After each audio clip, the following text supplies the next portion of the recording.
As we understand that concept, and I know it is very way out, and again, I always tell you in all my lectures, there's no truth until you decide what truth is, but I think you'll find the more you do research, the more you respect and like mine. But I'm always interested in more information. If you have any to lend, please contact me. I don't want to be ignorant. I love to be intelligent. I can only be so with information, backup information. In Illinois, right across from that wonderful area, there is a place called the Cahokia Mountains. The legends about that are replete with all kind of interesting terrestrial and artifacts and so on again like this. They have a huge pyramid down there, the base of which is larger than the one on the Giza Plateau, right down here in southern Illinois. They also have a very interesting chamber within one of the larger pyramids there, and it has a series of concentric spear heads, all made, I think it's 13 of them if I remember correctly. In the center was a burial tomb. Something was buried there. And around it, in concentric circles, were made up of spearheads. Each spearhead were made of different materials, represented a different tribe, life form, native population, if you would. And they were there showing that they came to honor whoever it was that was buried in the middle there of this pyramid, and that they came from the far reaches of our planet. Because the spearheads are there, and the construction and composition of them, it shows that they came from as far west as you might as well say, if you want to go westward again, as parts of Europe. They came from the Near East, which always means what? Africa. They came from parts of China. They came from parts of South America. How did they get here? Why did they get there? And why did each one lay their own recognition symbol that they had attended the burial or whatever happened of this particular person? It's still down there for you to see. At least it was.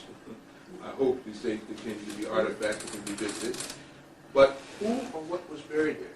Also interesting, as you can hope here. It's now been made between Collinsville and Edmondsville. What's interesting there is a state park now. Wildlife preserve, not allowed to take things in and out of there.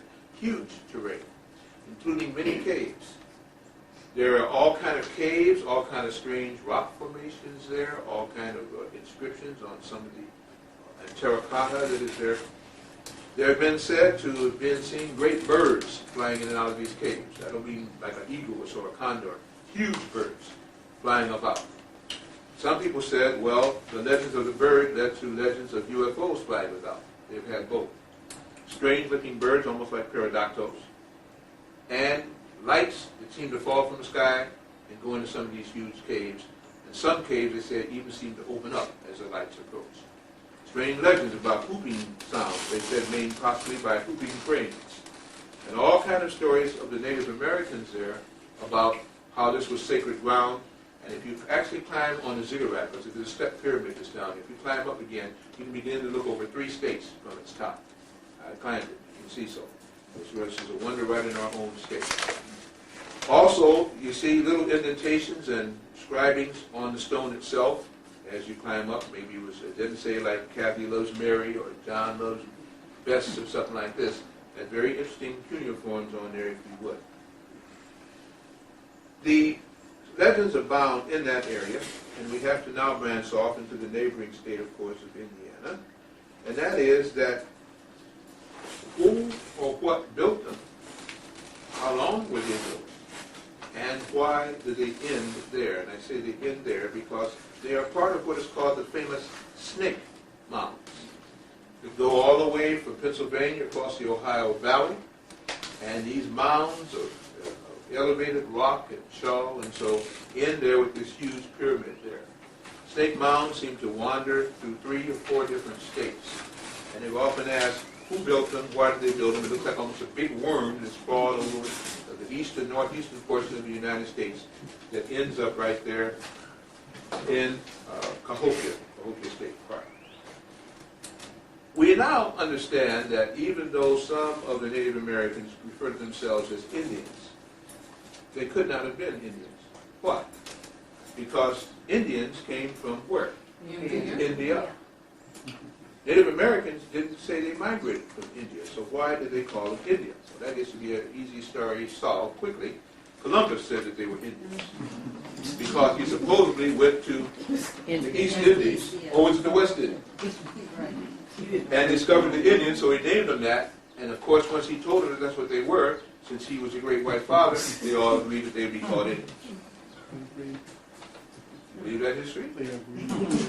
But still taught in school. It's the truth. I haven't exaggerated anything. I make humorous of ludicrousness.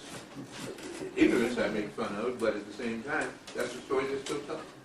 Quite obviously, either these people forgot who they were brainwashed, or made to accept a title that was not theirs for one reason. Then you don't know who they really were. We're always told also that the Indian is a red man. Menominee comes in yellow, white, red, brown. You heard about some green ones. I don't really know. But I'm simply saying they are so-called Indians.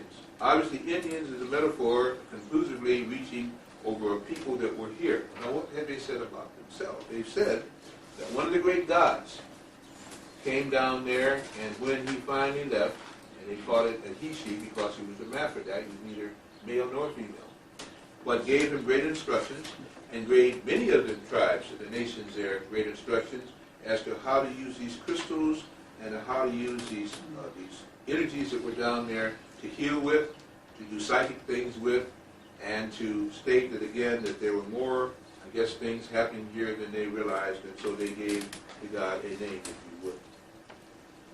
Indians is not the names of the people that were here, and I prefer to state again that whatever the names of the people that were here, they have also Olmecian-type statues, along with the so-called more,